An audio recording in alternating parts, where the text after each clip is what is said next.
Are we in another housing bubble, and is it going to burst? Those are the questions that we're going to answer today. In my opinion, we are not in another housing bubble, and it is not going to burst, and I have three very strong reasons why that is. First of all, inventory. This time around, the inventory supply is extremely low. It's basic supply and demand. So if you look at the price of any market item, it's determined again by simple supply and demand. If the supply is high and the demand is low, the price is going to come down. If the supply is low and the demand is high, the price is naturally going to go up. So in real estate, we measure that supply and demand by what we call months of inventory. And the way you measure months of inventory is basically if you stopped listing homes today, you take those homes that are on the market and you determine how many months it would take to sell them all off. You do that by looking at the recent months of how many homes had sold each month, the average sales per month, and then you see how many months of inventory you have left over. In a normal, healthy real estate market, you have 6 months of inventory. If it goes above that number, it's considered a buyer's market. If it goes below, it's considered a seller's market. It's just that simple. So if you look back when the market crashed before, from 2005 to 2008, the inventory increased from just over 5 months to an 11-month inventory for was over 7 in 27 of those 36 months. Yet home values continued to rise, which doesn't make sense. That inventory was over 6. It was at 7 months plus for 27 out of 36 months, and it still continued to rise, when in reality, it was technically a buyer's market and that number should have been coming down. Our month's inventory has been under 5 months for the last 3 years, under 4 for the last 13 months, and has been under 3 months for over the last 6 months, and now sits at an all-time low of 1.9. So we have 1.9 months of inventory to sell, meaning if we stop listing homes today, in just under 2 months, there will be no more homes left sitting on the market. So it's a huge difference from when the bottom fell out in 2008, and there was 11 months worth of homes sitting on the market. So almost double a healthy or equal inventory level. Next, the demand is real this time around. It is not inflated, it's not fake.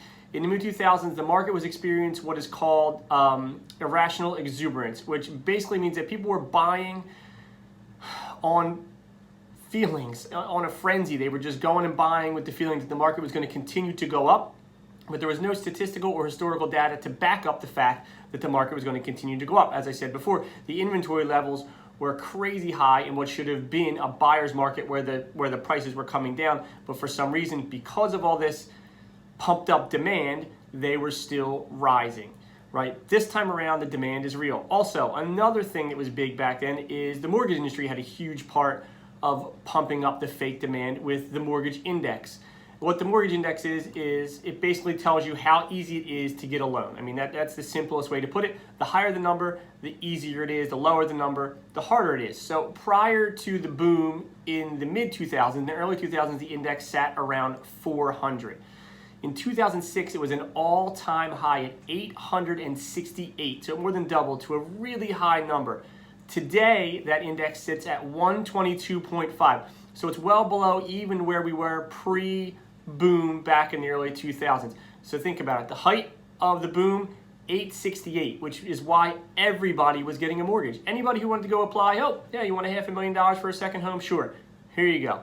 Now we're at 122.5.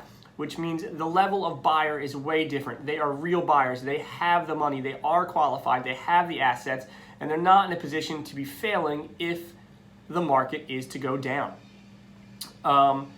And lastly, equity. Equity is a humongous thing. From 2005 to 2007, Americans took out $824 billion out of their homes, basically using them as savings account and using that equity for other things, home improvements, buying second homes, all kinds of different things. And then when it crashed, most of those people now were in negative equity situations because that inflated number allowed them to take those big home equity lines of credit or refinances out of their property.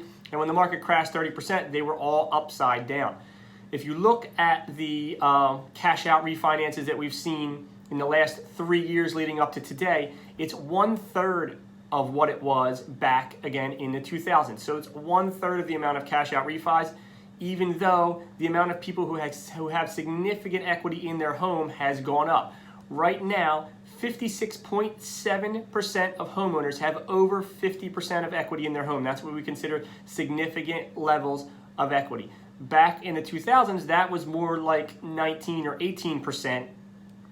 When the crash hit. So there's more people that are prepared as far as their equity goes if for some reason the prices start to come down.